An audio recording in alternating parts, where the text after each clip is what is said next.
Hello students, कैसे हैं आप सब लोग। तो आज मैं आपको इकोनॉमिक्स के टॉप मोस्ट इंपोर्टेंट टॉपिक बताऊंगा जिन्हें आप आराम से 2 वीक्स के अंदर खत्म कर सकते हो। कल मैंने आप सब लोगों को इकोनॉमिक्स का पूरा स्ट्रेटजी बताया था, किस तरीके से क्लास विद इन 2 वीक्स आप इंडियन और मैक्रो दोनों को फिनिश कर सकते हो। आपको आधा ही सिलेबस करना है क्योंकि टर्म वन में उतना ही आ रहा है। तो टर्म वन में क्या क्या आ रहा है मैंने सब कुछ आपको बता दिया। आज मैं आपको मोस्ट एक्सपेक्टेड टॉपिक बताऊंगा। तो जब भी आप टॉपिक्स को पढ़ रहे हो, मेरी वीडियो से मेरी प्लेलिस्ट के अंदर पूरा इको का सिलेबस कंप्लीट है। टर्म वन का complete A to Z term one का पूरा सिलेबस मैंने अपलोड कर रखा है 21 22 के हिसाब से डिटेल में चैप्टर वाइज। तो अब उसमें से ये टॉपिक्स तो आपको जरूर कर लेने हैं, मोस्ट एक्सपेक्टेड या आप कह लो मोस्ट इम्पोर्टेंट टॉपिक। आप इसे अपने नोटबुक में लिख सकते हो या आप स्क्रीनशॉट ले सकते हो। आई नो आप स्क्रीनशॉट लोगे तो मैं हट जाता हूं क्लास, यहाँ पे स्क्रीनशॉट ले लो एक एक पॉइंट का, और मैं आपको बताता हूं किस तरीके से आपको प्रिपरेशन करनी है पढ़ते वक्त। ओके, तो सबसे पहले अगर मैं बात करूं कि मनी में M1 यानी मनी सप्लाई क्या है और M1 कंपोनेंट को डिटेल में आप पढ़ लेना। Second is credit creation bye commercial bank deposit multiplier का फॉर्मूला LRR, और आपको न्यूमेरिकल इसके पता होना चाहिए। मतलब इतना डिपॉजिट मल्टीप्लायर है, इतना इनिशियल डिपॉजिट है और इतना टोटल डिपॉजिट है। इन तीनों में से कोई भी दो दिया होगा तो आपको तीसरा निकालना होगा। सेंट्रल बैंक के फंक्शंस डिटेल में आपको पढ़ना है क्योंकि क्लास डायरेक्टली नहीं पूछेगा, असर्शन रीजन या स्टेटमेंट बेस्ड क्वेश्चन में पूछेगा। बजट बनाने के ऑब्जेक्टिव शॉर्ट में याद करवाया था मीरा, फुल फॉर्म आप कमेंट सेक्शन में लिखोगे, M का, E का, R का और A का।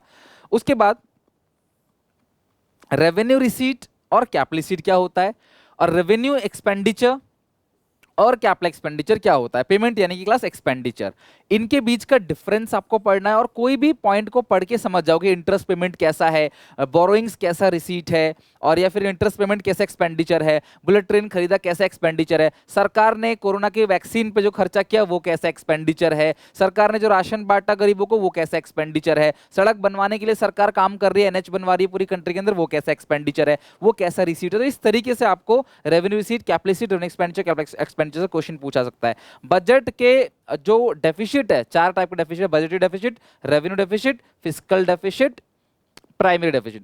बजटरी, रेवेन्यू, फिस्कल और प्राइमरी, इनके फॉर्मूले विद न्यूमेरिकल के साथ। बाकी फिक्स्ड और फ्लोटिंग या manage floating is most important, इतना ही पढ़ना है क्लास, इनकी मीनिंग ही पढ़नी है आपको। और करंट अकाउंट और कैपिटल अकाउंट के कंपोनेंट्स यानी कि बैलेंस ऑफ पेमेंट में करंट अकाउंट और कैपिटल अकाउंट के कंपोनेंट, कौन सा आइटम प्लस आइटम होगा, किससे फॉरेन करेंसी आएगी, किससे फॉरेन करेंसी जाएगी, माइनस आइटम, या प्लस को क्रेडिट या माइनस को डेबिट आइटम भी बोलते हैं। तो ये सारा का सारा आपका कवर होता है क्लास लगभग 18 मार्क्स का, यानी कि ये कंप्लीट जो है आपका मैक्रो का कॉन्सेप्ट है, यानी मैक्रो में ये सारी चीजें आ रही हैं। अब बात करें इंडियन की, तो अगर आप हर टॉपिक को भी क्लास अगर एक दिन में 2-3 टॉपिक भी करोगे ना, एक वीक के अंदर पूरा मैक्रो खत्म हो जाएगा। कोशिश करो 2 वीक के अंदर खत्म करना इंडियन मैक्रो, जो मैंने स्ट्रेटजी बनाई थी आप लोगों के लिए, ठीक है, अक्टूबर मंथ की। इंडियन इकोनॉमिक डेवलपमेंट और लर्निंग काम सुबह करना है। सुबह किसी भी कीमत पे उठ के क्लास वॉकिंग करते हुए आराम से फ्रेश माइंड से लर्न करो, दोपहर में लिखो, शाम को MCQ बनाओ। इस तरीके से अपना टारगेट होना चाहिए। इंडियन इकोनॉमिक डेवलपमेंट में ईव ऑफ इंडिपेंडेंस पूरा पढ़ना है बेटा, मैं इसमें कुछ बताऊंगा नहीं बिकॉज इसके अंदर बहुत सारी चीजें हैं, हर पॉइंट पे कुछ डाटा है, उसे लर्न करना है आपको। दूसरा है class second chapter planning commission, NITI Aayog, इनका डाटा जो है, पहला प्लान, आखिरी प्लान, नीति आयोग कब आया, फुल फॉर्म, ये सब, चेयरमैन कौन होते हैं वो सब। लॉन्ग टर्म प्लान के ऑब्जेक्टिव शॉर्ट में मैंने क्या याद करवाया था आपको, GFMSE, ठीक है। फुल फॉर्म जो है वो कमेंट सेक्शन में लिखो, G क्या है, F क्या है, M क्या है, S क्या है, E क्या है।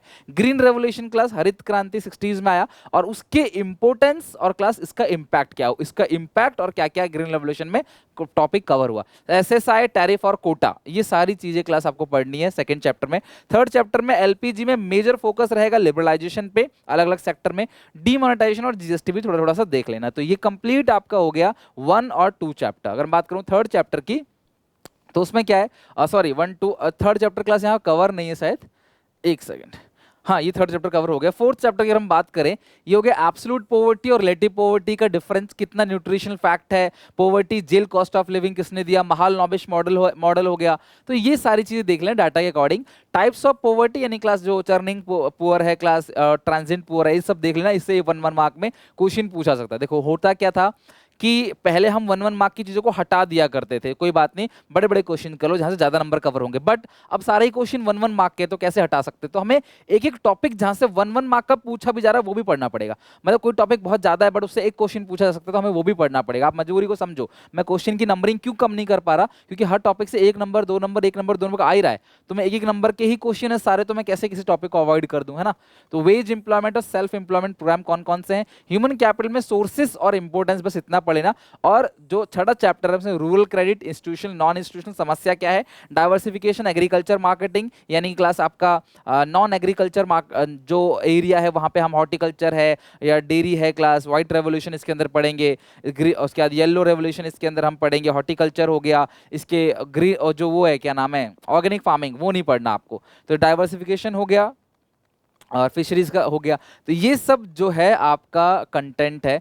तो आई होप कि आप एक एक करके इन सारे कंटेंट को अच्छे से पढ़ के रेडी कर लोगे। अगर आपका मैक्रो स्ट्रांग है तो उसे आप 5-6 दिन के अंदर भी खत्म कर लोगे, टाइम ले लोगे। मैंने आपको बोला 1 वीक में मैक्रो करना है, 1 वीक में इंडियन। अगर आप 2-3 दिन 3-4 दिन फालतू भी लेते हो, 2 की जगह 3 वीक में भी फिनिश करते हो, तो मैक्स टू मैक्स 3 वीक, मतलब कि अक्टूबर के लास्ट वीक तक आपको किसी भी तरीके से अपना पूरा का पूरा मैक्रो और इंडियन का सिलेबस खत्म कर देना। नवंबर में बिल्कुल भी टाइम नहीं मिलेगा, ध्यान रखना। और डेट शीट क्लास लगभग 1 हफ्ते बाद आ ही जानी है, तो इसलिए अपनी प्रिपरेशन अच्छे से जारी रखो और अपनी पढ़ाई करो। कोई दिक्कत परेशानी कमेंट में मुझे मेंशन करना।